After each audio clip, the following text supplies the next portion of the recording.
How to change your Miniclip account ID and password. So here we are at the official Miniclip website. We want to start by going into one of their games to try and log in. I'm gonna go with 8 Ball Pool.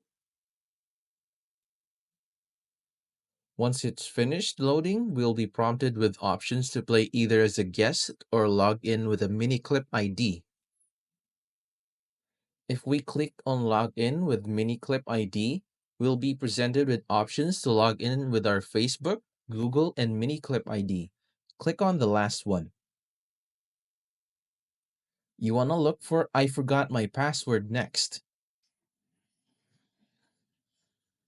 After the page loads, you'll be prompted to enter the email you used to create your Miniclip ID. Make sure to verify your humanity with the captcha below before you send your email to recover your password. From there, follow the on-screen instructions.